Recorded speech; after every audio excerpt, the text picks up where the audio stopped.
Olá, pessoas!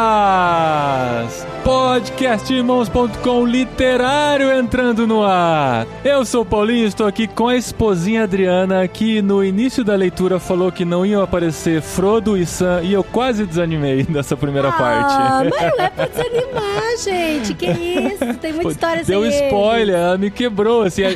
Ou, na verdade, é pra ficar animado. Tem uma galera que fica animado. Ah, não tem o Frodo e Sam. Nossa, essa é a parte boa. Eu falei, nossa, eu vou ter que esperar até o meio do livro pra ver eles e tal, mas valeu a pena.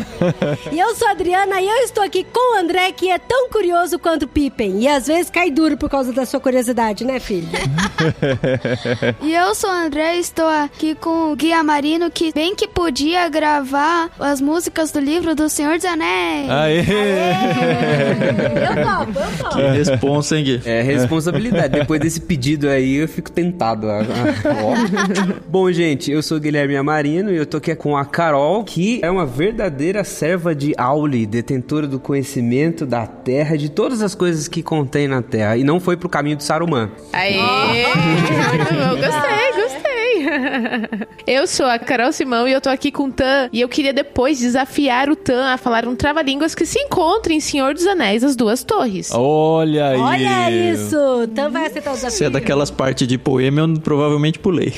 Não é. Olha que sacanagem. Desde o primeiro livro eu falei, leia os poemas. Os poemas, Eu tô lendo os Ainda poemas. assim, eu pulo. Não, eu não pulei. Leia em não, inglês. Leia os poemas em inglês. Na versão da HarperCollins tem atrás, todos em inglês. Não, toda vez que eu chego no poema eu falo, vou pular. Aí eu lembro do Gui declamando um deles pra mim, eu falei, não posso pular.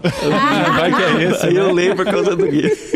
E toda vez que eu chego no poema eu penso em pular, mas eu lembro que o poema faz parte da história, né? Então, não tem que... Pois é. Bom, eu sou o Tan e eu estou aqui com o Paulinho, que se vivesse na época da Terra-média, com certeza ia ter uma das Palantirs aí pra poder gravar podcast, né?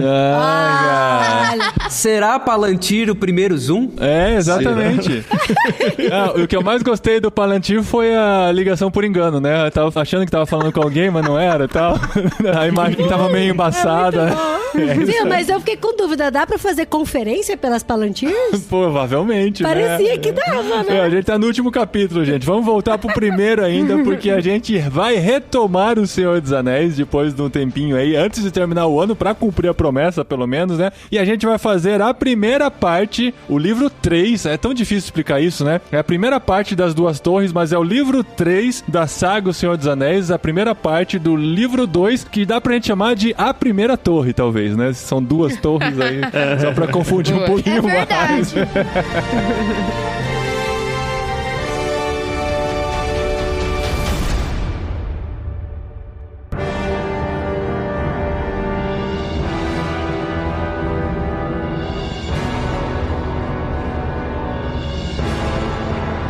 Muito bem, gente, estamos aqui com a primeira parte das Duas Torres. Para quem está acompanhando a gente na leitura do Senhor dos Anéis, a gente vai continuar essa viagem aqui. Se você está lendo, legal, você vai se identificar com os nossos comentários, espere. Se você não está lendo, está ouvindo só para conhecer mais do Senhor dos Anéis, vai valer também. A gente vai tentar deixar um pouquinho mais explicado para você, principalmente se você já viu o filme, a gente vai poder fazer alguns paralelos. Eu acredito que a maior parte da nossa gravação de Senhor dos Anéis é falando, isso tinha no filme, isso não tinha no filme, isso é mais legal no livro, isso é mais legal no filme.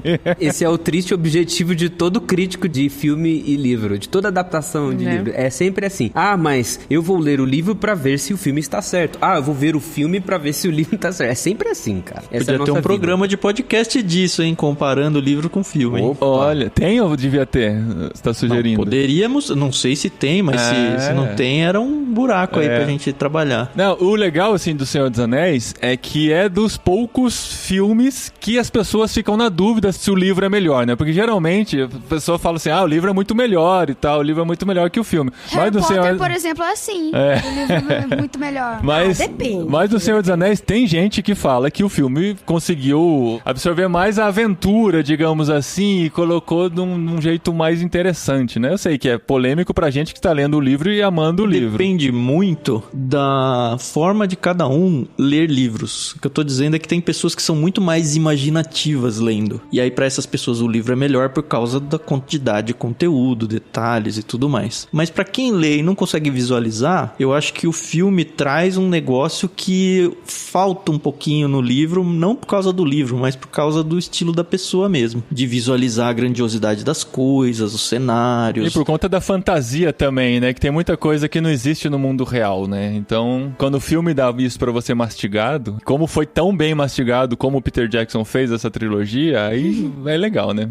Mas eu tenho um comentário sobre isso, que é o seguinte: o Senhor dos Anéis, ele foi pensado como uma obra única, né? Essa divisão que a gente tem em 3 livros, e até essa divisão ainda maior que a gente tem no livro 1, 2, 3, 4, 5, 6 e os apêndices, ela não é intencional do Tolkien, ela foi algo que a editora, Alan Ewing, impôs para o Tolkien para ser algo mais comercial mesmo. Então, até, tipo, o Senhor dos Anéis não seria nem publicado, ele foi publicado dessa forma porque foi uma imposição contrariando o desejo do Tolkien. Então, no livro a gente corre um negócio assim, você vê uma primeira parte que tem muita ação, tem guerra e tudo mais, que é essa parte que a gente vai falar hoje. Inclusive, o segundo filme, Duas Torres, aproveitou 100% disso. A maioria do plot principal do segundo filme, Duas Torres, é exatamente essa primeira parte aí, da página 623 até 851. Toda a parte do livro 4, que vai ser no próximo podcast, grande parte disso está no outro filme e espalhado de uma outra forma, que também é um passo mais lento e tal. Por quê? Porque o Tolkien estava pensando isso como uma obra única, um volume único. Aí acontece isso do livro por vezes, você fala assim, nossa, mas a primeira parte foi tão legal, mas depois você entra numa parte que tá, putz, é um passo lento e tal, mas eu já tô nas últimas páginas do livro e tal. Mas é por conta disso. O livro 3 é o filme. Mas é que se você lança num livro único, você vende um cubo, né? Como que ele imaginava isso, gente? Lá na década de 40 e 50 do século passado, né? Porque não existia computador, a tipografia era meio grande. Acho que ele imaginava aqueles livrões, aquelas bíblias gigantes assim, pra você carregar e deixar no meio da sala e ler como se fosse um, sei lá, clássico, né? Tanto que os livros da HarperCollins, os 3 livros são juntos. Tipo, se você abrir o Duas Torres, vai estar na última página do Sociedade do Anel. É, vai continuar, né? Eles encaram como se fosse um tomo único. Cara, isso me deu um susto. É. Eu falei,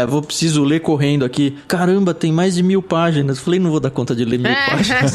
Aí que eu falei, ufa, já comecei lá na frente já, né? 600 e pouco. A numeração de páginas continua, né? Continua de um pro outro, né? Eu gostei muito do primeiro livro, de toda a parte de apresentação, dos hobbits, da gente entender o cenário, entender a linguagem do próprio Tolkien e tal. E aí o segundo livro, meio que assim, a gente já entende o cenário, a gente já entende as criaturas, a gente já sabe como que o Tolkien escreve e já chega numa paulada, cara. Já uma chega correria. na ação, né? Eles correm tanto que me deu falta de ar de ler, sabe?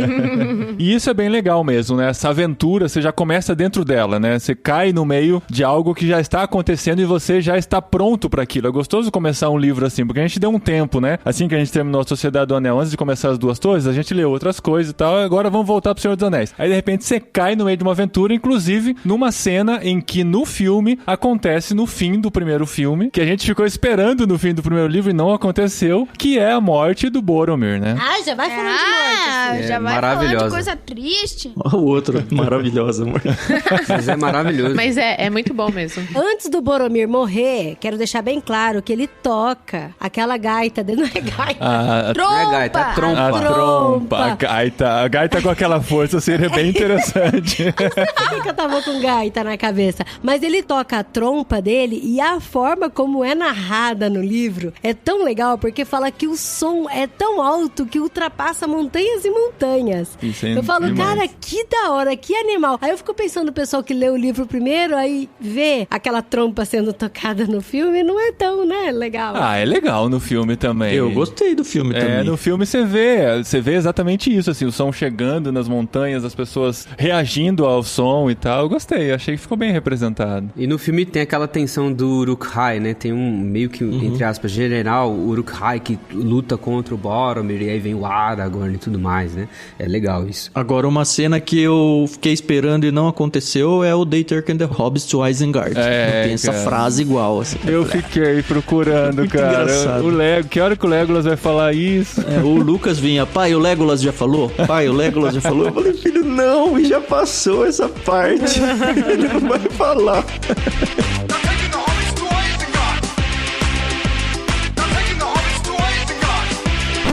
falar um negócio sobre o Boromir, que acho que depois a gente vai pro resto do livro e não vai dar tempo de falar isso. A questão do Boromir, ela pra mim pega demais, assim, e tem uma diferença entre o livro e o filme, que no filme o Boromir parece muito mais malvado que no livro, né? E no livro, sim, o Boromir tenta roubar o anel do Frodo, ele tem toda essa questão de agradar o pai, que depois a gente vai ficar sabendo, quem viu o filme já tá sabendo disso, tem toda essa questão ali dele cumprir uma missão pra salvar Gondor, mas tem uma relação muito interessante entre o Aragorn, que é o rei de direito, e entre o próprio Boromir, que é o filho do regente. E pra mim isso é muito emocionante, porque quando o Boromir falha e ele se sacrifica ali tocando a trompa, tentando salvar os hobbits e acaba morrendo, é o Aragorn que vem em seu auxílio. E o Aragorn sai e tenta fazer todo o possível pra salvar o seu companheiro de viagem, mas ele não consegue e o Boromir vai falecer. E o Boromir, ele tem uma fala muito importante, porque ele fala pra Aragorn assim: adeus, Aragorn, vai pra Minas Tirith, salva o meu povo,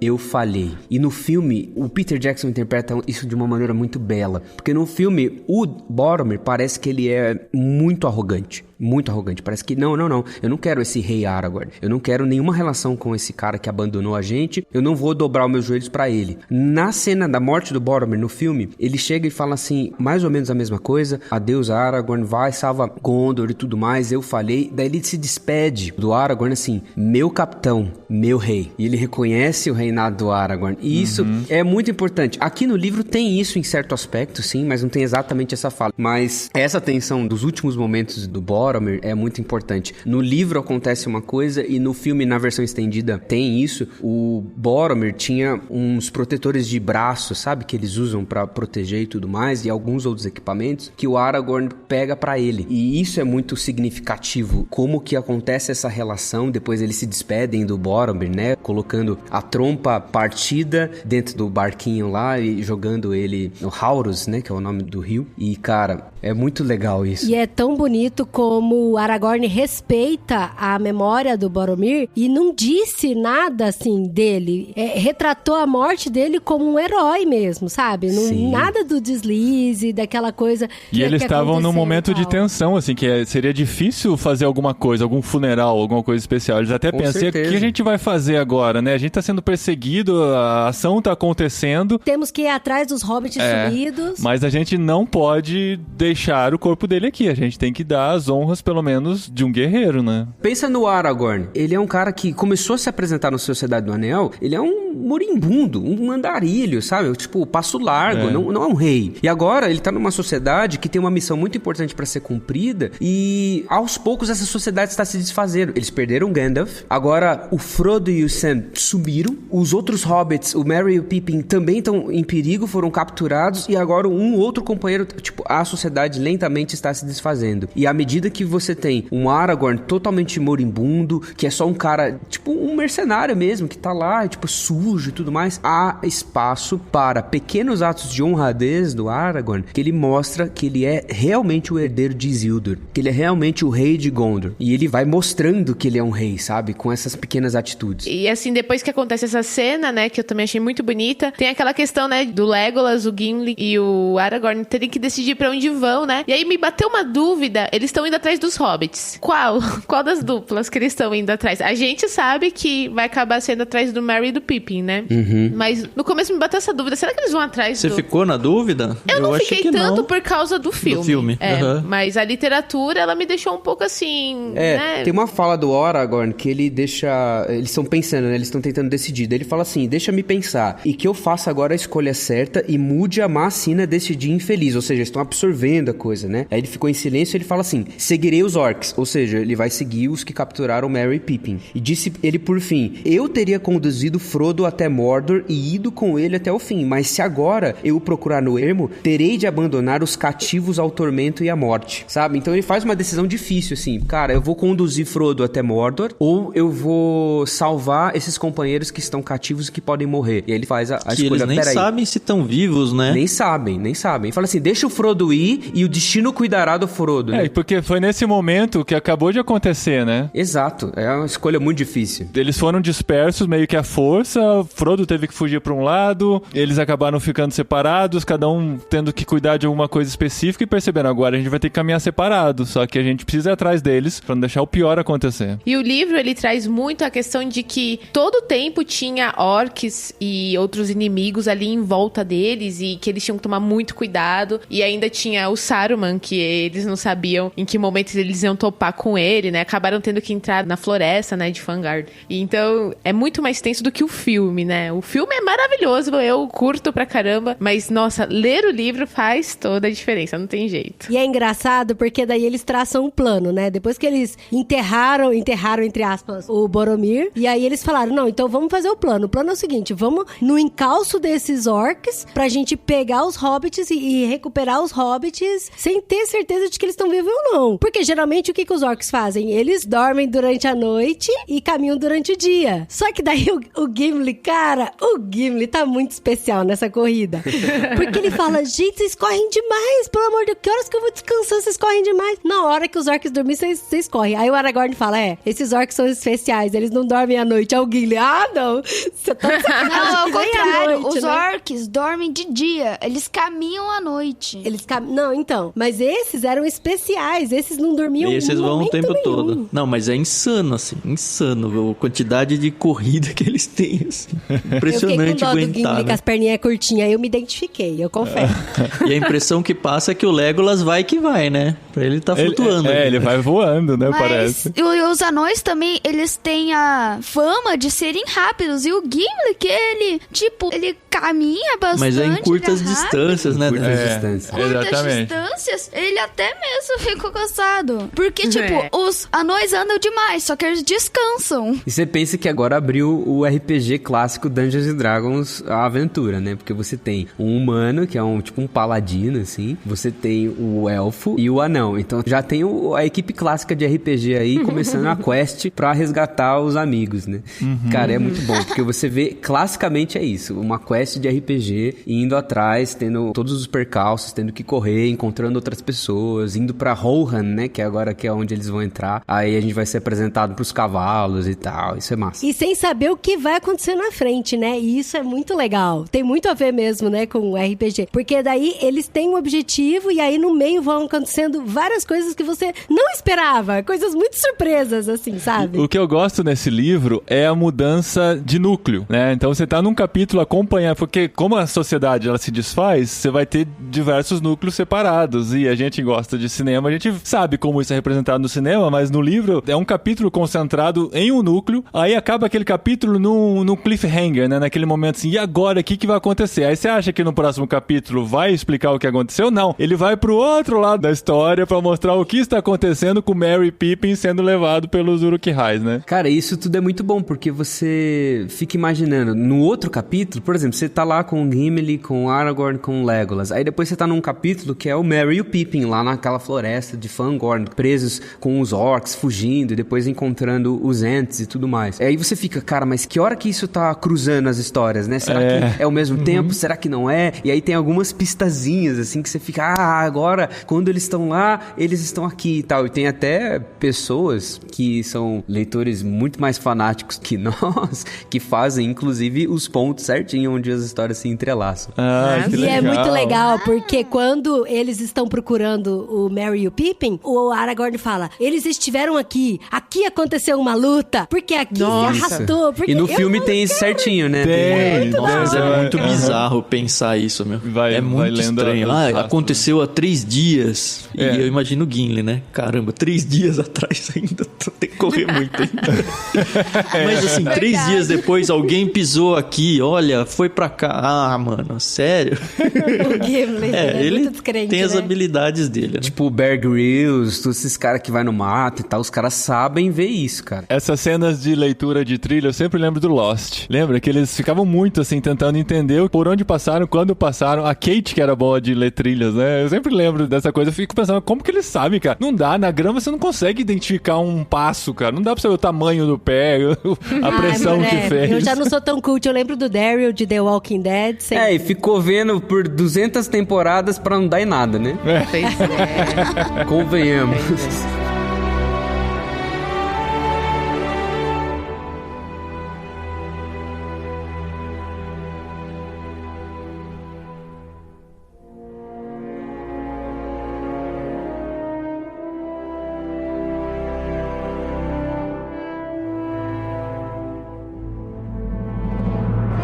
Então, e aí depois, nessa perseguição, eles encontram os Cavaleiros de Rohan. Que é um novo personagem, são novos personagens que vão ser apresentados aqui, né? É um povo totalmente novo, né? Quando você acha que você tá familiarizado com os personagens, você descobre que tem mais gente pra aparecer, tem reino que você não sabia surgindo e fazendo parte da história, né? Mas acho que é Rohan mesmo. É Rohan.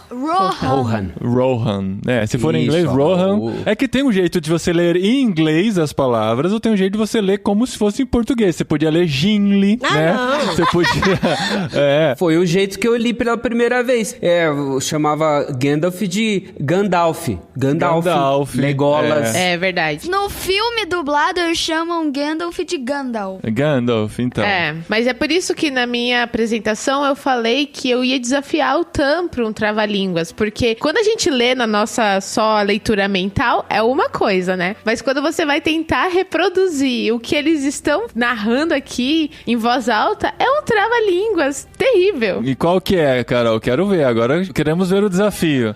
Vamos lá, Tan, pega o seu livro, página 768. Eita, pior que achei que ia ser só uma piadinha, mano. É nada. 768. Vamos Tava ver. segurando a audiência até agora por causa desse... Exatamente, aí ó. Começa a ler do Mas é de Elmer, mas assim, pá, numa paulada, até o liderará, lá embaixo. São 3 parágrafos. Na casa de Elwor, respondeu Rama, mas de Elmer não posso prescindir, nem ele ficará, disse o rei. E ele é o último desta casa. Ó, eu falei desta, é dessa, né? Tá bom. E ele é o último dessa casa. Eu não disse Elmer, respondeu Rama, e ele não é o último. A Elwin, filha de Elmund, sua irmã, é destemida e corajosa. Todos a amam. Que seja como um senhor para os Eorlingas, enquanto estivermos longe. Assim há de ser, assentiu Théoden, que os arautos anunciem ao povo que a senhora Elwin os liderará. Gente, mas é bonito, né? O pai é Edmundo, com o filho Elmer, a Elwin, que eles são de Elwings. Gente, é a minha família, gente. Minha família. Não, porque meus tios é o Ademir, Ademair, Ademilson. É isso aí, ó. Você fala, o AD... Meus tios, Não a minha pode ser família. AD. E assim, particularmente, esse se tornou o meu núcleo, até esse momento, o meu núcleo favorito. É porque são loiros e altos e fortes, exatamente. é isso? Não, porque a Elwin, pra mim, nossa, ela é fantástica. Shippo já ela com o Aragorn, apesar de saber que eles não vão Não ficar vai juntos. rolar. Mas, gente, ela é fantástica, a personagem, né? Ela é fantástica. Nos cinemas também, ela foi super bem retratada e, assim, estou in love com essa personagem. Pra mim, um personagem que foi muito legal, assim, apresentado nessa primeira parte que eu li, foi o Elmer. Porque o Elmer, quando ele chega com os cavaleiros e ele fala com o Aragorn, cara, essa parte, eu tô aqui balançando as duas mãos, eu fiquei muito empolgada. Porque o Elmer, ele chega e a descrição é que é um cara alto e forte, humano, e aí ele Você chega... imaginou eu, né, fofa?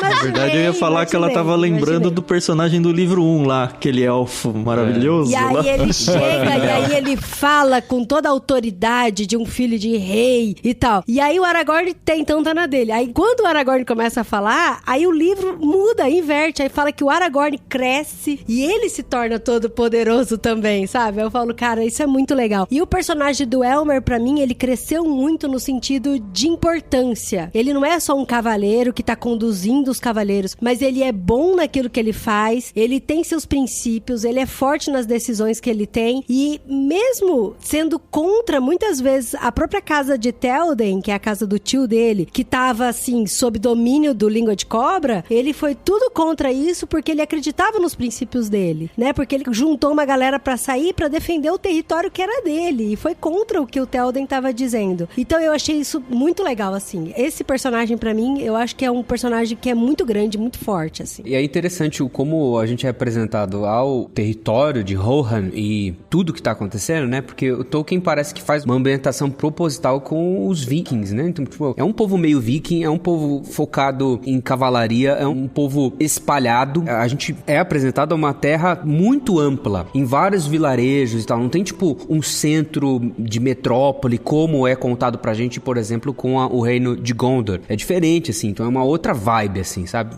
outra ambientação. Isso é muito nítido no filme, mas é um povo que tá sendo apresentado a nós como um povo decadente, escravizado, né? Você falou do língua de cobra aí. É um povo que, quando a gente chega em Edoras, né? Tanto o filme quanto o livro, você começa a perceber que, peraí, tem alguma coisa acontecendo aqui. O rei Tem tá algo estranho, o Elmer tá contra... Como assim um sobrinho tá contra o próprio tio, sabe? E isso é interessante no livro, né? Porque você vê lá um reino que parece que era muito grandioso, mas você vai vendo que ele tá meio que como se fosse uma árvore com a casca assim, mas por dentro tá podre, sabe? O Gui, sabe uma coisa que eu não entendi? Que eu falei, eu vou ter que perguntar no podcast. O Théoden, ele era referido esse reino do Passo Dourado aí, ele tinha a menção de ser o Senhor da Marca. E eu não entendi, de verdade, o que significa esse o Senhor da Marca. Porque os Uruk-hai tinha uma marca branca, mas a marca branca dos Uruk-hai era referente a Saruman. E a todo o controle do Saruman. A mão branca. A mão branca. E aí, o que é o Senhor da Marca de Théoden? Porque eles fazem a referência o tempo todo disso. Do reino da marca, o Senhor da Marca, os Cavaleiros da Marca. É marca do Oeste, né? Westfold. É marca ali, pra gente é traduzido da palavra fold e não brand, ou marca da mão, assim. Não é uma marca, tipo, logotipo. É uma marca no sentido de uma grande planície, uma grande região. Então, se a gente for lá pros apêndices do Retorno do Rei, ou ler o Contos Inacabados, ou ler o Silmarillion, todas as vezes que é comentado sobre esses dois reinos, Arnor e Gondor, que são os reinos dos homens, mais Rohan, que também é um terceiro reino do homem, e como é feita a distribuição de terreno, é dado aos Cavaleiros de Rohan, e aí vem toda a linhagem do Théoden Rei, né? É a marca do Oeste, essa marca ocidental, que é esse terreno perto de Isengard, que os Cavaleiros de Rohan dominam. Então ele é o rei da marca, é tipo esse território de Rohan. Tanto que no mapa, se você olhar no mapa, tem uma parte assim que é o Eastfold e o Westfold. Eastfold é de nenhum reino assim, e o Westfold é de Rohan. E o Eastfold é o território entre Rohan e Gondor, né? Que você depois vai descendo até você chegar no Cair-Andros, Minas Tirith e tudo mais. É isso mesmo, é isso que o Dé falou. Dessa vez eu não li junto com o Dé, porque no primeiro livro a gente leu lado a lado e eu sempre consultava o mapa no livro físico com ele. Dessa vez a gente leu separado e eu fiquei meio perdido assim na geografia, sabe? Eu preciso voltar depois e me localizar pra saber exatamente onde a gente tá. O Dedé sabe de cor esse mapa, né, Dedé? Praticamente. É interessante que a gente realmente vai se acostumando com o mapa, né? No começo era muito difícil localizar durante a narrativa, agora é mais tranquilo. Mas eu acho que a gente tá pulando uma parte muito legal, que é a parte dos entes, né? Sim. Quando eles encontram Barbárvore. Exato. Barbárvore é um capítulo... Eu tava com medo desse capítulo, porque eu lembrava da Barbárvore falando muito lentamente e fazendo os rodeios e tal. Eu falei, nossa... né? Aí eu falei, nossa, pode ser que seja meio cansativo esse capítulo, né? Mas pelo contrário, ele é muito interessante. Você vai descobrindo junto com os hobbits esse novo universo que eles só tinham ouvido falar como uma história muito longínqua e eles veem que ainda é realidade, que é a história das árvores que andam Pastores e que falam. de árvores, né? Tanto que o Barbárvore é como o pastor-chefe, porque ele é Fangorn. Ele criou a floresta de Fangorn. Ele plantou as árvores de Fangorn. Olha só. O nome dele original é Fangorn. Ô Gui, não me dê spoiler, tá? Porque eu não quero esse. Mas como eu gostaria de ver as ente-esposas chegando na história em algum momento. Porque eles citam bastante, né? Ele cria uma expectativa. Nossa, muito legal. Não vai me estragar dizendo se vai ou não vai acontecer, tá? Mas é bonitinho, né? E aí tem todo esse mistério, assim, tipo, o Merry e o Pippin até começam a conversar e depois eles ficam conversando, tem outros momentos. Mas será que a gente não viu uma ente-esposa lá? Porque ele fala exatamente que as ente-esposas ficavam na região para o oeste do condado, entendeu? E aí, enfim, tem isso no Contos Inacabados, tem isso no Silmarillion. Porque lembra que eles foram meio engolidos por uma árvore? Eu me pergunto se não tem ligação aí com os entes de alguma forma. É, porque as árvores meio que têm vida, né? As árvores, elas têm... Então, eles são salvos lá pelo... Não, como é que gente, chamava aquele é o Salgueiro Lutador, a gente já falou. É na primeira parte ainda do primeiro livro, né? E aí, eles ficam se pensando, será que era uma ente-esposa? E aí? isso é legal, cara. É verdade. É uma dúvida importante. E eu achei interessante que, mesmo o Fangorn sendo muito antigo, um líder, um pastor, igual o André falou, ele não conhecia o Hobbit. E o mais engraçado é que, assim, eu tenho uma coisa pra mim, por exemplo, eu nunca sei qual que é o mês que termina em 30 e 31. Pra eu saber qual que é o mês 30 e 31, eu canto uma musiquinha, sabe? Você não usa os ossinhos da mão? Não uso ossinhos. Eu canto uma musiquinha, 30 dias, tem novembro, abre o junho e setembro, 28 tem só um, todos mais é 31. Nossa. E aí eu lembrei do Ent, do Fangorn, falando isso, do Barbárvore. Ele fala, Hobbit, eu não lembro de ter ouvido falar de Hobbit. Aí ele canta uma musiquinha na cabeça. Pra ver se tinha Hobbit na música. Hobbit. É tipo eu achando o dia 30, sabe? Mas, assim, eu achei a apresentação do Barbárvore no filme mais interessante. Eu sei que tem que ser tudo muito mais dinâmico, né, por ser na tela. Mas eu gostei, porque o Merry e o Pippin estavam sendo perseguidos, né, por um orc em específico. E aí, ele veio e mata, né, o orc e tal. E também achei muito legal no filme quando ele se junta com os outros entes. E aí ele fala, vocês são hobbits, vocês não são inimigos. E aí... Horas e horas pra decidir se eles eram hobbits mesmo. E aí eu não lembro se foi o Merry ou o Pippin, mas dá lá um esculacho neles. Poxa, que droga, vocês estão aí discutindo os nossos Mas não tem isso no livro, não né? Tem, então. Eles respeitam o tempo dos entes. E haja tempo. Eles apresentam isso diferente, né? Porque no filme eles conversam um tempão, depois o Barbárvore vem e fala que nesse tempo eles só estavam se saudando, né? Ou falando oi. No livro é diferente. São os hobbits que concluem, né? Eles estão falando há tanto tempo, pode ser que eles estejam só se saudando até agora, né? Mas a gente não vê isso de fato acontecendo. Como que é o nome do concílio dos entes? Entebate. Encontro. Entebate é na tradução antiga. É na tradução da Martins Fontes. Verdade. Não, é porque assim, a gente tinha uma sala de bate-papo em irmãos.com em que eu conheci a Dri, pra você ter uma ideia, nessa sala de bate-papo, chamava Superfio. Mas o primeiro nome que eu pensei para o Superfio era Entebate. Aí eu falei, não vai ter muito sentido, não, a sala de bate-papo de Mas é irmãos.com. Encontro mesmo. É Encontro nessa nova versão. Mas tem um personagem legal aí no meio dos entes, que é o mais jovem, né? Que ele, como jovem, ele é rápido. muito rápido, muito impetuoso. Imagina um ente rápido. Do contexto deles, né? Mas, apesar dessa lentidão dos entes, eu tiro isso até como um princípio pra nossa vida mesmo, assim. De que essa impetuosidade, essa dinâmica acelerada do ser humano tem seu lado ruim também. Óbvio que é exacerbado aqui pros entes, né? No contexto deles, até no contexto de vida, né? A vida deles é extremamente mais longeva do que a do ser humano. Mas a importância dessa desacelerada e até uma certa crítica dentro do universo deles ali, nesse que é mais apressadinho e que é, não, eu já sei onde vai chegar, eu já tomei a minha decisão e já posso tomar conta de vocês, hobbits, mas meio que refletindo, quem é muito jovem ainda não tem a sabedoria pra lidar com o tempo, do jeito que nós, entes mais velhos, temos. Eu entendi isso, pelo menos. Eu lembrei dos espanhóis com isso, porque dá pra, às vezes, parecer que os espanhóis são muito apressados. Estão todos muito jovens.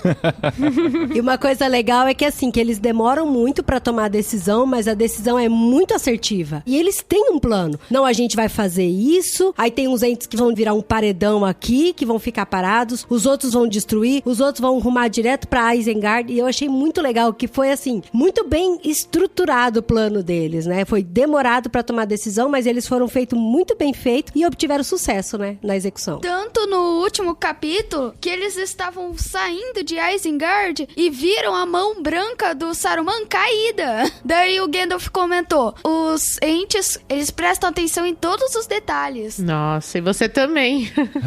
Isso é massa, porque a gente tá sendo apresentado a algumas raças diferentes, povos diferentes, né? A gente falou de Rohan, agora tá falando dos Ents, e os Ents, eles são essa raça muito antiga, tanto que eles nem conhecem os Hobbits e tal, e tem uma ligação muito forte com os princípios da Terra-média. Eles são uma criação mítica muito importante da Ivana, que é a Valar responsável pelas florestas, pelas plantas e tudo mais, e eles têm essa ligação muito forte com a Terra, e aí tem até uma percepção do Tolkien em relação a uma discussão mais ambiental contra uma discussão de revolução industrial que acontece com Saruman e os Ents, né? Essa tensão aí que tem ali um fundo muito nisso, né? Porque os entes estão do lado da terra, do meio ambiente, estão do lado da proteção à floresta, e o Saruman, quando se rende a Sauron, ele vai pro outro lado, ele desmata, ele cutuca a terra, ele tem lá as suas... Acho que no livro não, mas no filme, o Saruman veio com as suas rodas, com a sua revolução, com a fumaça,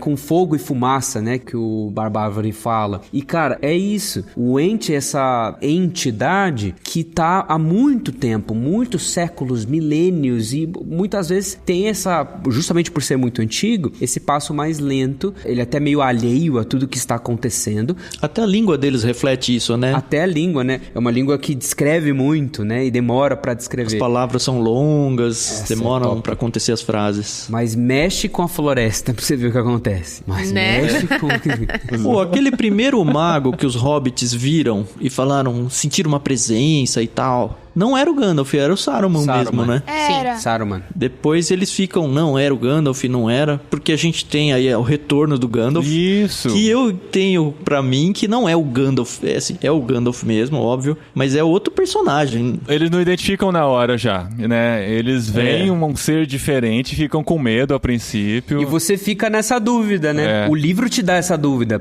Tem lá um cara ali e tal. Tanto que o próprio Gandalf fala, é mesmo, esse era o meu nome e tal. Ele parece estar muito diferente, mas você percebe que é um personagem nível 2, assim, sabe? É uma evolução do Pokémon muito grande.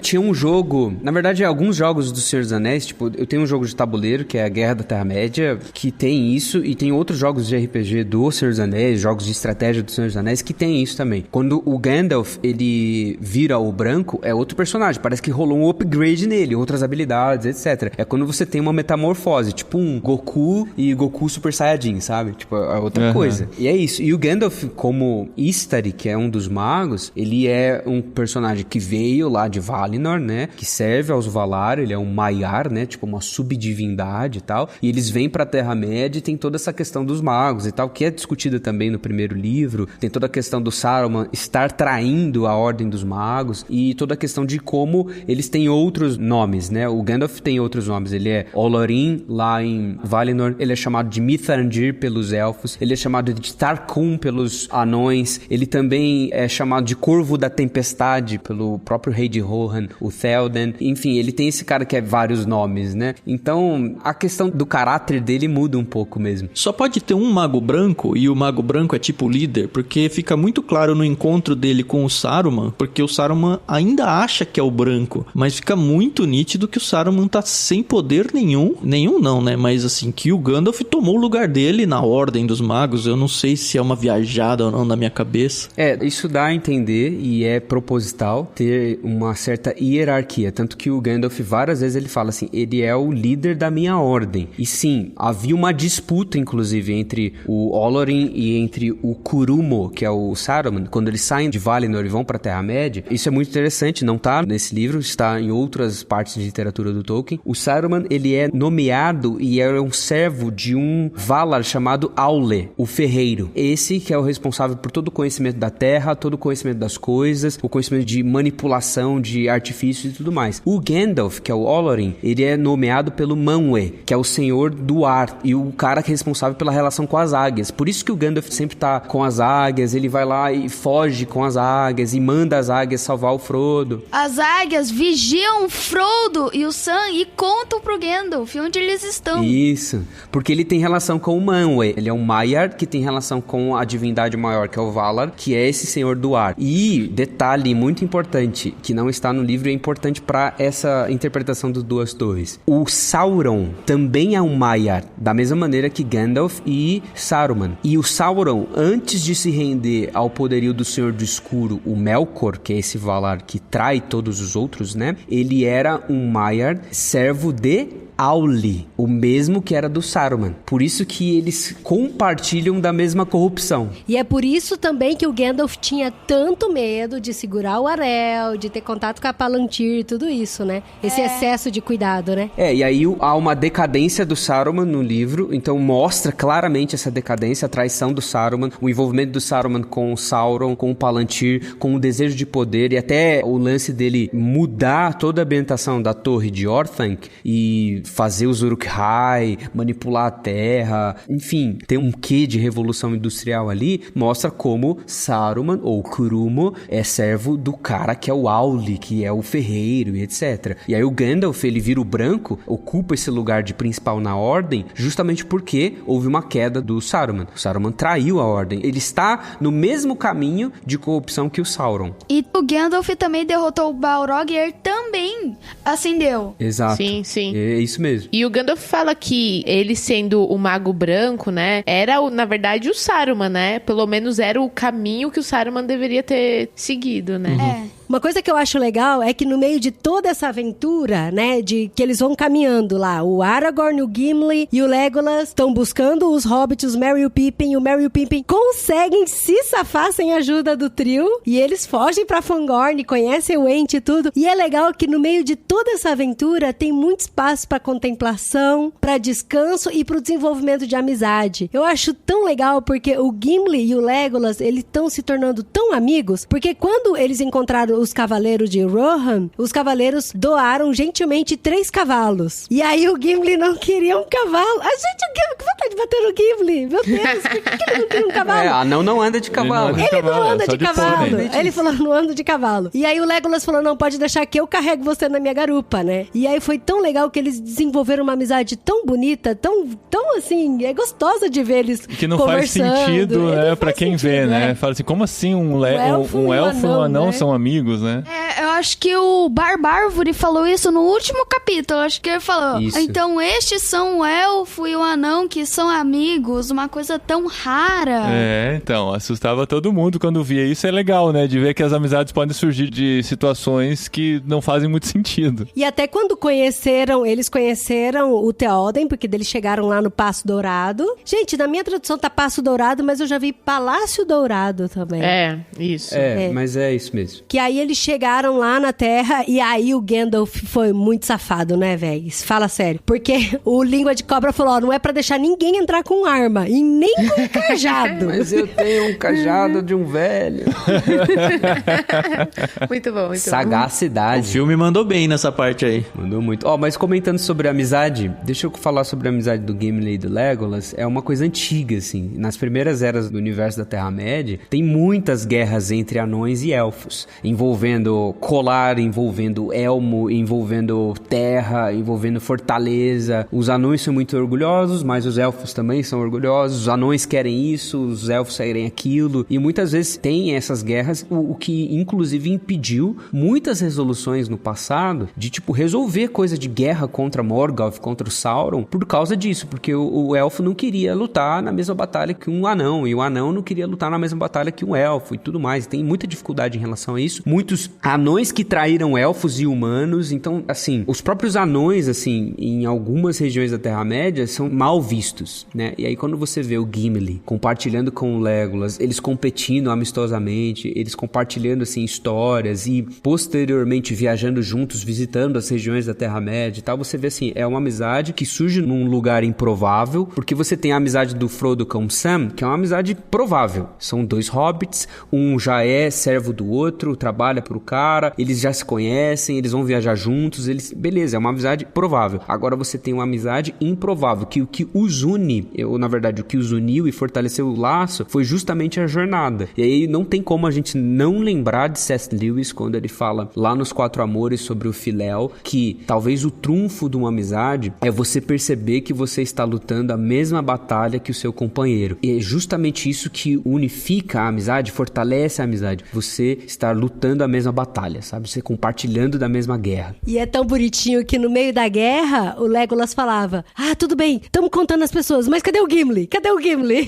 Eles sempre procuravam um ou outro. E, cara, eu achei tão legal a contagem. É meio macabro, A né? competição, né? Mas é muito legal. Já matei 20, e você? Tá falando de orcs, né, gente? Orcs é monstros de barro. E aí lá no Passo Dourado, depois que eles conseguem entrar, o Gandalf consegue entrar lutar com o seu cajado. E isso é muito legal, a forma como ele não usa de força, né? Pra tirar o domínio do língua de cobra de cima do Théoden. Exorcismo, cara. Ele usa, assim, de persuasão e conversa e muita inteligência. E você vê que nessas horas, já tinha acontecido isso antes, quando o Gandalf tava conversando com o Frodo, bem no comecinho do livro, dá a impressão de que o Gandalf parece que ficou maior, que tá crescendo e tal. E agora, de novo, em cima do Théoden e do língua de cobra, ele pega e cresce pra poder tirar. Essa parte eu não entendi direito. Eu sei que o língua de cobra, ele, a mando de Saruman, ele tava hipnotizando, enfeitiçando, sei lá, o Théoden, que virou tipo um bobão, um velho babão, que só seguia comando, né? Não, é que isso, na verdade, é mais ou menos do filme, porque o livro fala que simplesmente o Théoden tá seguindo os conselhos do língua de cobra, que é um bobão. É uma influência, é o lacaio né? do Saruman, Foi uma né? influência maligna, né? Que eles estavam fazendo. Ela pode ser essa coisa mais enfeitiçada mesmo, né? Enfim, porque tudo aqui tem magia, né? Mas ele tava caindo na lábia do língua de cobra. Agora, uma vez desmascarado e tirado de cena, eu achei impressionante esse novo Gandalf, né, em relação ao primeiro livro, continuar com o conceito de misericórdia pro língua de cobra, né? Porque o língua de cobra só não é morto por causa do Gandalf. E o que me lembrou da misericórdia que o próprio Bilbo teve em relação ao Sméagol. Eu não sei ainda no livro o quanto o língua de cobra realmente vai ser importante pra história. Ele vai, enfim, lá pro castelo lá do Saruman e eles dois vão acabar ficando presos juntos lá. E vivos pela misericórdia do Gandalf de novo. Tem um trecho aqui que eu queria ler. Lá na página 756, quando você tem o Gandalf falando com o Théoden, né? Ele fala assim: agora Théoden, filho de Thengel, escutar-me-ás, disse Gandalf. Pedes ajuda? Ergueu o cajado e apontou para uma janela alta. Olha só que legal agora. Ali a escuridão pareceu ceder e pela abertura podiam-se ver alta e longínqua uma mancha no céu reluzente. Nem tudo está escuro. Toma coragem, senhor da marca, pois ajuda melhor não encontrarás. Não tenho conselho para dar aos que se desesperam, porém conselhos eu poderia dar e palavras eu poderia te dizer. Vai escutá-las? Não são para todos os ouvidos. Peço-te que saias de tuas portas e olhes em torno. Demasiado tempo estivesse sentado nas sombras, confiando em histórias torcidas e sugestões desonestas.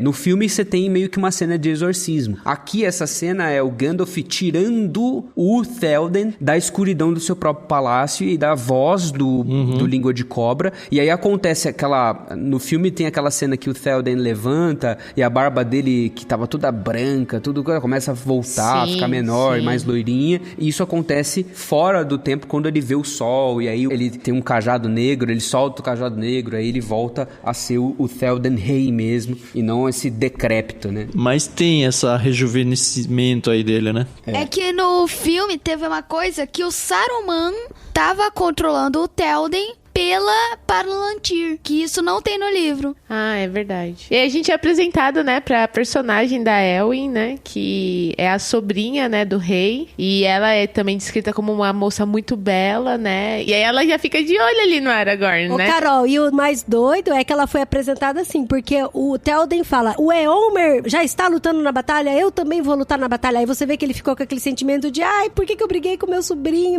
tava certo. E aí alguém fala, mas e quem que vai ficar cuidando do palácio? Quem? Não tem ninguém, né? Raimundo Nonato. Como assim não tem ninguém? E ele fala, tem Colorado. Sim, a minha sobrinha, Elwyn, vai ficar cuidando do palácio e tal. Pô, isso é legal, cara. Tá dando força pra uma mulher, né? Um cara escrevendo lá na década de 40. Lá, muito legal. Ter uma personagem forte feminina nessa época é algo bem interessante. Fortíssima, né? É. No próximo livro vai ter mais dela. Inclusive tem a melhor cena dela, acho que é lá no final. Mas já mostra pra sociedade, vamos dizer sociedade, pra onde o Tolkien escreveu, né? Que existem culturas que dão valor à mulher no quesito administrativo, no quesito de poder e tudo mais. Então a Elwyn é um personagem pra demonstrar isso, né? Inclusive depois, quando acontece todas as coisas no final, a Elwyn, ela não baixa a bola, não. Ela tem ali a sua participação importante. E ela é importantíssima para a Terra-média posterior a essa Guerra do Anel que tá acontecendo. Então é uma apresentação muito interessante. É uma personagem que, cara, se você tá lendo agora, Senhor Senhor dos Anéis e você nunca leu, vai continuar lendo o segundo livro, vai pro terceiro, presta atenção nas falas dela, nas sutilezas que acontecem com a personagem. Ela é de fato uma personagem importante e no livro ela é consideravelmente mais desenvolvida que no filme. Mesmo porque no filme eles também focam muito no romance do Aragorn, né? Que é meio... Com a Arryn. Tem que ter, né, gente? Tem que ter um romancezinho aqui e tal. Ah, mas no livro tem umas flertadinhas, porque foi entregar uma taça de vinho pro Aragorn e os dedos se resvalaram. Não sei o que tem. Ai, meu Deus do céu. Ai, deu as Jane pistas, Austen. né? Vocês não têm noção como isso satisfaz o meu lado menininha. Vocês não têm noção. É muita guerra, né, Carol? Tem que ter um alívio. Tem o quê de Bridgerton aí? Tô ligado. Bridgerton.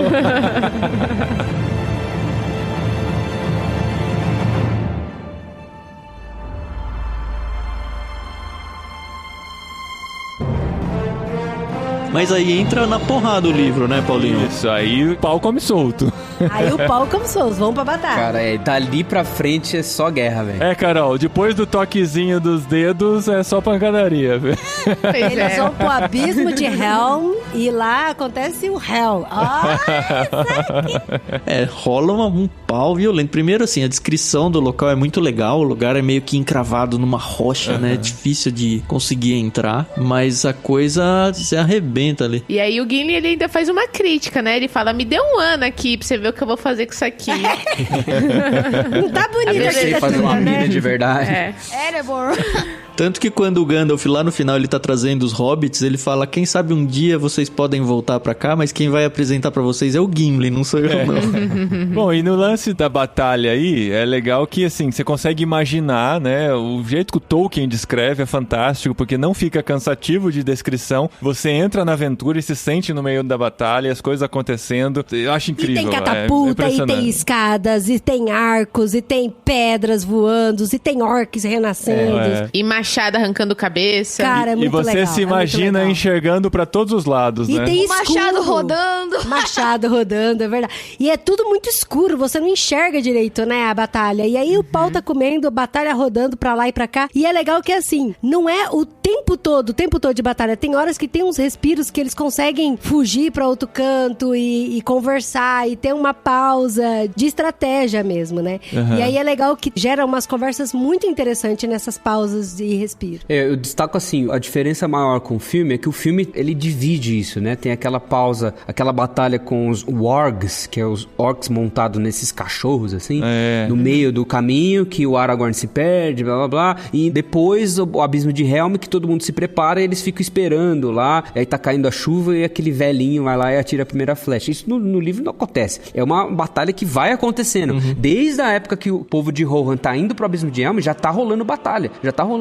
Quando o Elmer e o Aragorn chegam lá no abismo de Helm, já tá rolando a batalha. Eles chegam lutando. Já tá rolando, é verdade. Sabe? E é um negócio assim, que você fica, meu Deus, vai dar errado. Muito mais que no filme. No filme você fica pensando, cara, vai acontecer alguma coisa, vai morrer um monte de gente. E quem não sabe da história e tal, fica tenso, já é muito tenso. E é uma das batalhas mais longas do cinema. Uma cena de batalha mais longa do cinema. Só tem uma cena que superou isso, que foi no Game of Thrones, que é aquela cena do escuro. Com o Jon Snow e tal, que é tudo... É do escuro, que ninguém enxergou nada por causa da compressão do vídeo. Terrível. Mas eu acho muito mais interessante no livro, porque o senso de urgência, de tensão, mas como que vai proteger as crianças, como que vai proteger as mulheres, o que tá acontecendo, tá morrendo, tem um monte de orc lutando, o Uruk-hai correndo, aí cavalo vai, o Elmer com o Aragorn tem que liderar, eles destroem uma parte, fecha o portão, tem um momento de respiro, o Théoden tá lá achando que vai dar tudo errado, aí tem que ter aquelas conversas que tem realmente lá no filme, né, sobre o destino de Rohan, acontece, e aí esperando o Gandalf vir, enfim, cara, é muito bom. E é doido porque eles tentam o máximo proteger o Théoden, que é o rei, né? Eles falam, vamos proteger o rei, e o rei falou, eu não preciso de proteção, eu quero lutar por vocês. Eu vou subir no meu cavalo, eu vou arrebentar aquela porta, eu vou matar o máximo de orc que eu conseguir. E aí o Aragorn fala, então eu vou com você também. Você fala, não vai sobrar rei, né? Não vai sobrar rei. E, cara, é muito legal quando eles arrebentam a porta e saem arrebentando um monte de orc junto. Isso é muito legal. Não tem elfo no abismo de Helm. Eu ia falar isso. Você ficou esperando, né? Eu fiquei esperando os elfos e o Aragorn também sumir. não tem aquela também. mortezinha fake do Aragorn, né? É. Eu acho que um personagem que a gente tem que falar e não falou, e o livro dá muito destaque, acho que o filme dá alguma pista, mas não tanto, é o cavalo do Gandalf, né? Ah, o Escadofax. O Escadofax. Que cavalo, que hein, nome mano? legal, né, cara? Tem fax no nome dele. Vou compartilhar um negócio. Eu fui recentemente pra Monte Verde e aí a gente foi andar a cavalo lá, né? E aí Monte Verde, tudo montanha, legal e tal. Aí tinha uns cavalos lá e veio um cavalo branco, assim, muito legal. Eu falei, cara, seria massa se o cara tivesse dado nome a esse cavalo de Shadowfax. Eu pensei, pô, é o Shadowfax. Deram um cavalo todo branquinho e tal. Aí eu perguntei pro cara, né, qual é o nome desse cavalo? Ah, o nome do cavalo é Casa Grande. Aqui! Uma piada muito sem graça, né? Ah, mas é o senhor dos cavalos, que ninguém consegue domar, que ninguém consegue pôr um arreio, nem sela. Muito Tem louco. que caminhar e só Não, ele Que você não decide cavalga quem ele vai nele, é ele que te isso leva. explica Né? no finzinho, né, do que a gente leu ali ontem. Na última página, acho. Termina com ele, né? Mas vamos caminhar, gente, porque, Então, né? é porque eu acho que assim, o capítulo mais lento do livro é o próximo, né, amor? Que é a passagem, Que né? é Um a capítulo estrada de pra passagem. Isengard. Pra Isengard. Ah, mas tem uma coisa que acontece antes que a gente precisa destacar, que é um personagem que aparece no livro que não aparece no filme, e ele vai aparecer posteriormente, que é o cara do escudo vermelho. No filme é o Elmer que faz a vez dele, né? Quando o Gandalf chega na Batalha do Abismo de Helm. Mas o Elmer no livro já está lá na batalha e tudo mais, e quem chega com o Gandalf, com os cavalos e tudo mais, é um cara que chama Erkenbrand. E o Erkenbrand é justamente o escudo protetor e tudo mais, que é um personagem que tem um escudo vermelho, que passou pro Elmer no filme. E, cara, é um personagem muito da hora, porque ele é um general dos Rohirrim, né? Ele é um de cara... Westfold. Exatamente. Cara, é muito bom, é muito bom. E não tem no filme, né? Eu fiquei esperando no filme ver esse cara. E, inclusive, a galera que tá dentro do Abismo de Helm é essa galera de Westfold, não é a galera do Theoden. Então, por exemplo, Sim. não tem a Elwyn, não tá dentro de Abismo de Helm, com um monte de mulher e um monte de criança. Não, é a galera do Erkenbrand, inclusive. Bom, rola um capítulo aí que é mais uma viagem na história, né? Mas acho que o que vale mesmo a pena a gente destacar é a chegada lá em Isengard, Sim. né? Pra confrontar o Saruman. O 9, Destroços e Arrojos. Isso. E pelo que eu entendi, no filme isso não fica tão claro, Isengard é a região e Orthanc é o castelo, né? É isso, né? É a torre de Orthanc, sim. É a primeira torre. Isso. Que nem os Ents conseguem abalar as estruturas, né? De tão encravada na rocha que ela é. Impressionante. Que a construção é antigaça, tipo, é uma construção que quem fez foi um povo de Númenor, que foi o povo que povoou toda essa área, né? O pessoal que construiu Gondor, o pessoal que construiu Arnor, aquelas estátuas lá que a gente viu no primeiro filme, que viu no primeiro livro. Quem construiu essa torre também foi o mesmo povo. E deram ela para o Saruman, para ele viver ali, né? Sim. E ele lá tá preso, né? Os Ents estão tomando conta pra ele não fugir. Tá ele, o Língua de Cobra chega depois. Basicamente acaba ficando os dois. E aí rola, eu achei sensacional essa cena, o confronto lá, que na verdade o Gandalf quer entrar sozinho, né? Mas aí outras pessoas falam, não, eu vou também. E ele alerta, ó, cuidado, o Saruman tá enfraquecido, mas ele ainda é muito forte. Ele é mágico, a voz dele hipnotiza pessoas. Tipo, uma voz encantada, uma voz É bela. impressionante, cara. E assim, o Gandalf, ele chega na tentativa de converter o Saruman. Eu não entendi exatamente, Eu também assim. não. Ele parece que ele já... Depois ele fala que ele já chegou sabendo que não seria possível, mas ele quis dar essa chance, né? Eu acho que foi basicamente isso, né? Você tem a chance de voltar pro caminho, é só você admitir que errou. Eu prometo que eu não vou matar você, né? Sai daqui e tal, mas o Saruman não só não quer, como ele tenta subverter as pessoas que estão ali perto dele, e na real, não fosse o Gandalf ali, ele ia conseguir, né? As pessoas ficaram até com medo que o rei tivesse voltado a ouvi-lo. Aquele estado, É impressionante. Os próprios generais que estavam juntos, pelo que eu entendi, eles compram o discurso do Saruman. E aí depois meio que eles caem em si de novo e veem que eles estavam meio que enfeitiçados. Sendo influenciado. Tanto que ele quebrou o feitiço quando o Gandalf simplesmente, tipo, abriu a mão, deu um estalar de dedos e cajado do Saruman caiu e quebrou. Daí a metade do encanto sai, porque o resto tá dentro do Saruman. E aí o Língua de Cobra mostra o grande tolo que ele é, né? Jogando a Palantir pra tentar acertar, acho que os dois, né? Tenta acertar os dois com a Palantir. Foi meio trapalhões aí, né, cara? Mas assim, o Saruman, eu fiquei na dúvida, o Saruman permitiu, será que não foi tipo uma redençãozinha do Saruman, assim, de deixar jogar a Palantir, que vai ajudar eles? Eu fiquei nessa dúvida. Acho que não. Não? Eu acho que o Língua de Cobra, ele desobedeceu, ele foi um teimosão pra caramba. Acho que o Língua de Cobra nem sabia o que tava fazendo. Achou uma pedra, vou jogar pra acertar aqueles caras. É na linha do que o Dé falou. O Dé falou bem, assim, que é assim, ele foi teimoso. E é justamente isso, a corrupção no nosso coração tende a ser tão grande que a gente perde noção da realidade, a gente perde a interpretação do que tá acontecendo, a gente só pensa nas coisas mais urgentes e não consegue pensar no todo, assim. Então o Saruman tá indo nessa linha e provou ir nessa linha. O Gandalf tentou ser misericordioso, como ele sempre é, bondoso e tal. Até o Saruman dá uma debochada nisso, né? Ah, o Gandalf, você sempre misericordioso e tal.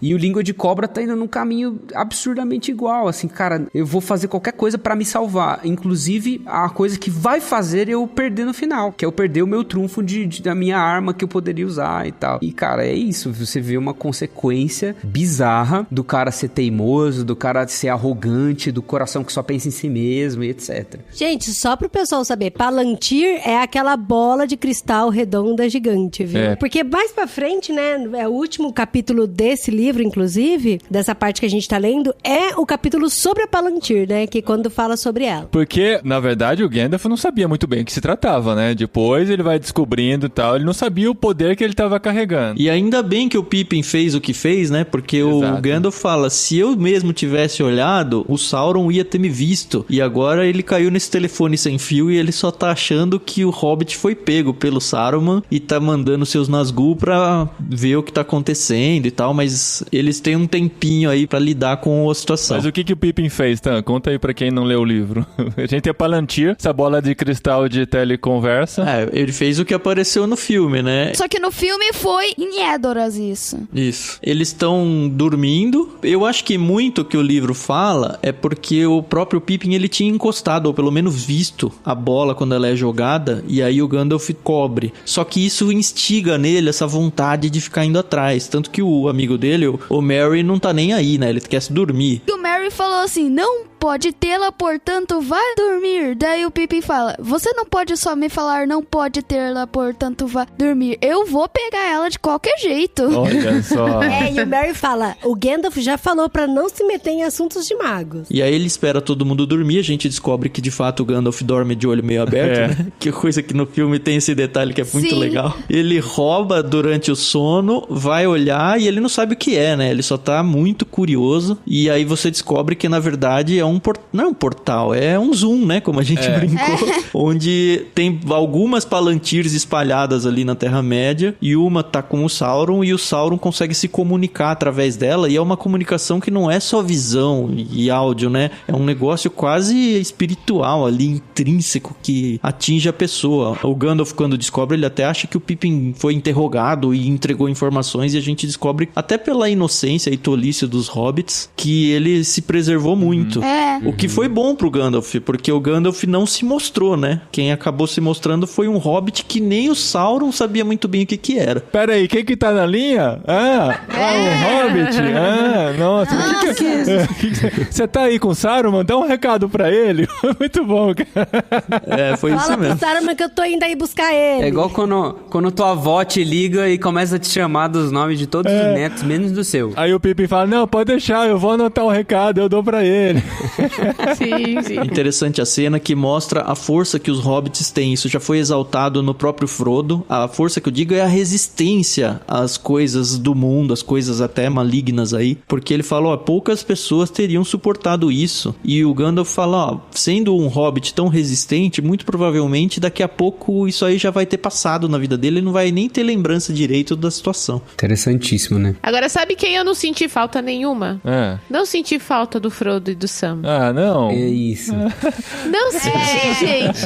Não tô falando que eu não gosto dos personagens, mas tava tão legal essa parte. Sim, funcionou sim. Exatamente. Eu achei que foi ousado da parte do Tolkien de tirar eles dessa parte toda, assim. Porque pode desanimar quem pensa que, são os heróis da história. O que aconteceu, né? Mas ele conseguiu segurar de um jeito que ficou tão interessante, mesmo sem os protagonistas, né? É pra você ver que uma boa história, ela se sustenta sem essa necessidade de você ter um ou dois heróis e sempre ficar se remetendo a eles, e sempre ficar... A gente tem um negócio quando a gente tá vendo uma série, um anime ou qualquer outra coisa, você fala assim, mas o que aconteceu com ele, por que ele não morreu, por que ele não se feriu, por que ele não errou? É o poder do protagonismo, o protagonista não pode, isso e tal. E o Tolkien, ele meio que, assim, cara, não tô nem aí pro protagonismo, vou fazer uma metade de um livro inteiro sobre esses caras que não são os principais. Sim, e o principal protagonista é o Anel, então, que também não aparece nesse trecho todo. Isso que eu ia falar, além do Frodo e do Sam, o Anel não é basicamente nem citado quase, né? Uma vez ou outra eles vão conversar sobre isso, mas não tá mais no centro da história. Não, é que, tipo, todo mundo já sabe, o Anel é isso, eu não posso contar pra ninguém que ele ainda existe e já está. E a gente tem que resolver os outros problemas, né? Deixa a gente resolver nossos BO aqui, beleza. Cara, mas a narração do livro é tão gostosa, eu tô, assim, tão apaixonada pela forma como Tolkien fala, que você entra, assim, na narração, é muito louca. Inclusive, eu queria ler um pedacinho aqui só pro pessoal. Não tem spoiler, assim, gigante nem nada, quem mas chegou só pra até ver aqui como que é tá disposto aos spoilers. Só pra ver como é emocionante, né? Porque depois que o Pippin, ele vê, né, dentro da Palantir, que ele tem aquela conexão via Zoom lá com o Sauron, que achou que ele era um hobbit, que tava preso. Inclusive, eles até especulam isso. O Sauron achou que você tá preso em Otanque e aí você tá sendo torturado pra olhar na bola. Então ele vai mandar alguém pra pegar você pra recuperar. Então quer dizer que a gente tem um tempo aí pra poder caminhar e tal. E aí foi nesse momento que aconteceu isso aqui. Naquele momento, uma sombra se abateu sobre eles. O luar brilhante pareceu eclipsar-se de repente. Vários cavaleiros soltaram exclamações e se acocoaram, segurando os braços acima da cabeça, como se fossem evitar um golpe de cima. Um temor cego e um frio mortal os acometeram. Agachados, olharam para cima. Um vasto vulto alado passou diante da lua como uma nuvem negra. Fez uma volta e rumou para o norte, voando a maior velocidade que qualquer vento da Terra-média. As estrelas se apagaram diante dele e foi-se embora. Puseram-se de pé, rígidos como pedras. Gandalf olhava para o alto, de braços estendidos para baixo. Rijo, de mãos apertadas. Nazgûl! Exclamou ele. O mensageiro de Mordor. A tempestade está chegando. Os Nazgûl atravessaram o rio. Cavalgai! Cavalgai! Não espereis pelo amanhecer. Que os velozes não esperem pelos lentos. Cavalgai!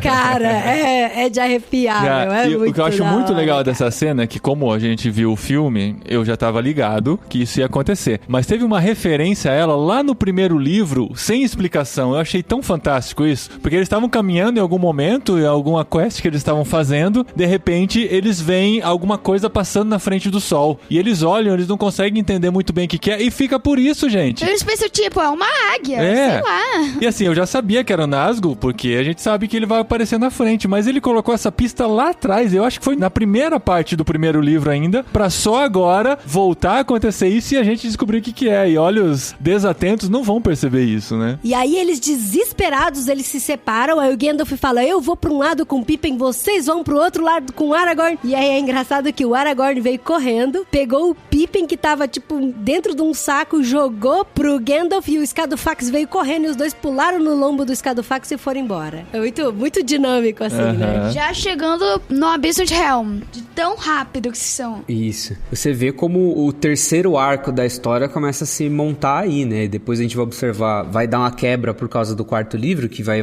meio que retroceder na história e chegar nesse ponto de novo. É aquilo que eu falei, né? Tem essa referência, você fica pensando, a que hora que é isso e tal, só que agora você tá, tipo, beleza, houve uma guerra, foi terrível esse negócio, caramba, deu medo, Abismo de Helm, batalha, cavalo correndo, orc morrendo, vem Gandalf, aí você vê isso, peraí, mas essa não é a guerra principal, vai ter uma outra, e agora que, tipo, essa foi com o subchefão, sabe? Aquela primeira fase você tem um chefão mais ou menos, agora vai ter o chefão de verdade, sabe? E a gente chega no final dessa primeira parte com uma linda descrição do Scadufax, né? E explicando como ele cavalgava e toda a beleza. É de Gondor. Toda a grandeza do cavalo de Gandalf. E termina arrumando a Minas Tirith. Eles estão indo pra Minas Tirith e a gente sabe que lá tem mais aventura esperando por eles. E eu pensava que esse primeiro livro não teria tanta coisa pra um episódio todo, mas ainda bem que a gente dividiu em 2 partes e a gente vai poder caminhar mais um pouquinho com o Senhor dos Anéis.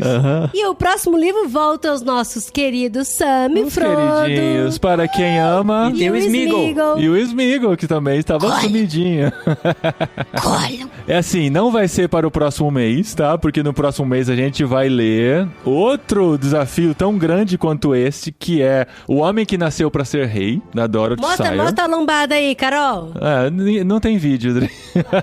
só pro Gui ver.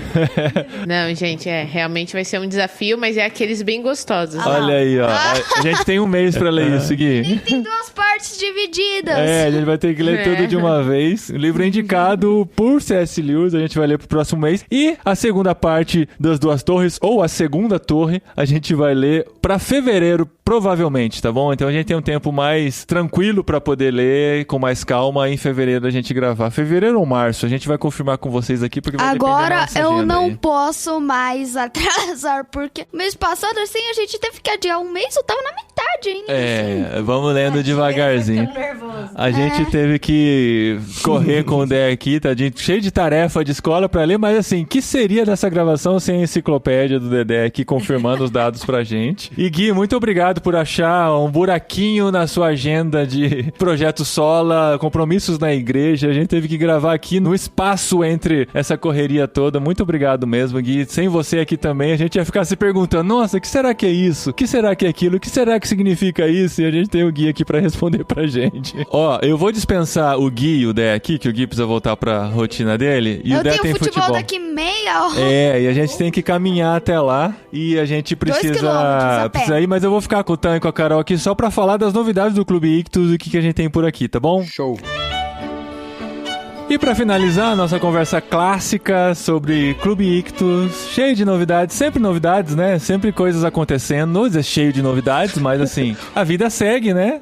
O Paulinho sempre pergunta as novidades e nunca tem novidade. Nem sempre muitas novidades, mas assim, né? Vocês têm pelo menos 2 episódios de podcast por semana para as pessoas ouvirem. Como é que tá o podcast da oração da noite, a leitura? A gente pode falar de 2 níveis. Nível 1 é a gravação. A gente tá no meio das gravações do livro. Já leu metade? Já metade, mais ou menos isso. Só que a gente ainda não divulgou. Sabe que a gente tem um compromisso aí literário pro mês que vem, que vai pesar um pouco na vida pra ler, sabe? Então a gente vai atrasar um pouquinho as gravações e provavelmente deve atrasar o começo da divulgação dos episódios aí do diário de leitura do Oração da Noite. Que vocês fazem, né? Provavelmente ele vai pra final de novembro ou a gente vai lançar os episódios em dezembro. A gente não fechou dia ainda, mas ainda é tempo de vocês comprarem aí o livro de vocês. Ou assinarem o Pilgrim, seguirem na leitura com a gente. Acompanharem pelo Pilgrim. Ou assinar o Pilgrim, Eu não sei se ele tem audiobook lá. Tem o áudio e o texto, sim. Tem, mas os desafios do fim do ano aí é realmente ler esse livro da Thomas Nelson, que a gente vai voltar com vocês aqui no Literário no mês que vem. Gente, muito obrigado, viu, por ler junto com a gente, pelo esforço aí, no meio de tanta coisa. Não, uma delícia ler com vocês. Porque assim, né, provavelmente pode ser algo um livro que as pessoas vão receber em breve no Clube Ictus, né? A gente tá considerando isso sim, mas não conta pra ninguém. Tá bom. Legal. E tá chegando a época de férias, né? Provavelmente o podcast deve ter um intervalo aí em dezembro. O que não significa que o clube vai parar, porque o clube não para nunca. Nosso projeto de leitura bíblica comentada segue firme e forte. Todas as semanas, às terças-feiras, às 7 da manhã, a gente tem um episódio de um capítulo da Bíblia. A gente deve estar, no momento de divulgação desse podcast, em torno de Gênesis 30 ou alguma coisa por aí. E tá muito legal. E continua nas férias também, então. Dezembro, janeiro, continua. Direto. Uau. Não, porque se a gente der férias, a gente morre antes de acabar a Bíblia, né? Já estamos com medo. Verdade.